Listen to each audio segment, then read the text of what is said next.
another thing that we noticed as we were going through the tournament and even preparing for the tournament is that for those of you who don't know, this was not a WIFDIF tournament. It was not run by the World Federation of Flying Disc. And as a result, it was a tournament wherein you played with a Euro disc, which is not the standard frisbee played in most of the world, especially all the world championships. So instead of playing with a Discraft Ultra Star, we were playing with a slightly different disc that has the same weight and slightly different shape and slightly different flight characteristics. And one of the things we noticed pretty early on is even our best players, and especially our best throwers, whether we're talking about you or Mario Bryan or Brett Matsuka, all, top shelf throwers, never really found a lot of comfort throwing that disc over longer yards, right? So hucks,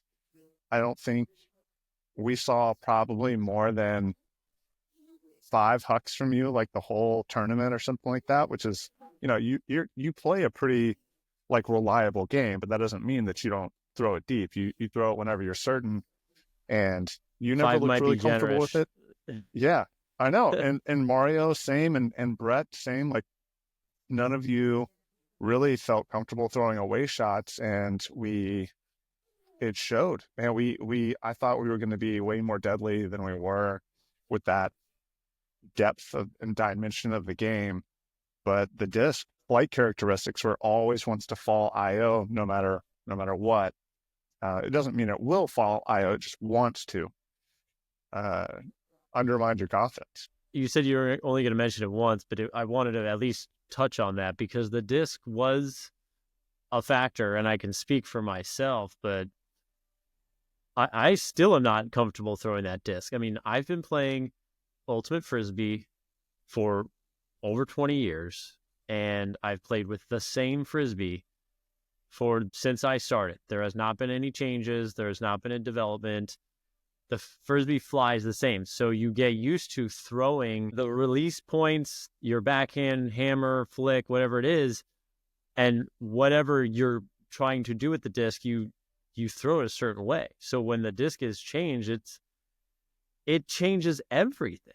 It literally changed everything. And so, I didn't want to throw a turn, but I also know my job is to move the disc and take my shots when they're there. And when those moments came, it wasn't out of fear. It wasn't out of, timidness or anything. It was out of, I'm not really sure where this is going to go when I throw it, because I know what I would have done if it was a Discraft, but when it's this pink Euro disc that I'd never played with before, I honestly wasn't sure. And if there was no wind, I think it would have been a lot easier but we were going from, throwing Discraft in mostly no wind to a whole new disc in a pretty decently windy conditions the whole time. I mean, there was only a few games where the wind was light, but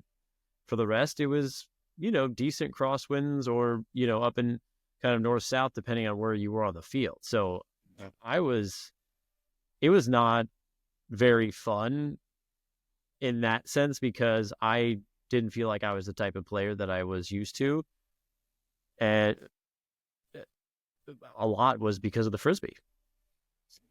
Yeah, I mean, that is one of the other reasons why I like beach is you're typically going to get a little bit more wind than you are at other locations. But yeah, I mean, maybe this will be useful for people watching it on YouTube.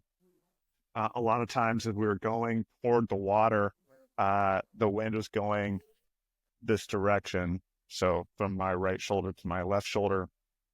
And if you were to throw an ordinary disc, including these Euro discs with a little bit of outside edge, they would carry, from the high side out of bounds. And that's fine. We're all pretty much used to that. You just have to be careful with how much height or how much angle you put on it. So with a Ultra Star, you would typically just throw it very flat or maybe even a little IO, right? You'd throw it like a flick, be a little bit IO, it would flatten out, and maybe it would slide a little bit to the left, but it wouldn't just go far enough.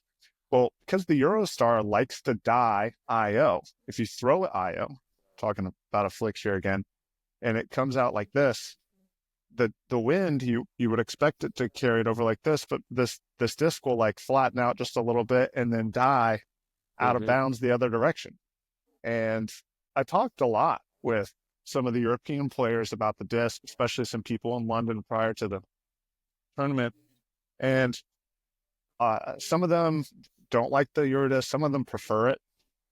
They apparently it's become ubiquitous with European Ultimate as long as it's not a whiff diff tournament. So a lot of people were really used to it.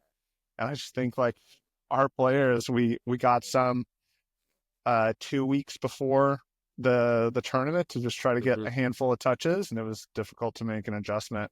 The only reason I think that I wanted to bring that up is I think it's an interesting topic because, the UFA, for example, introduced a new disc into high level play this past year, but its flight is very, very similar to an Ultrastar, very small differences.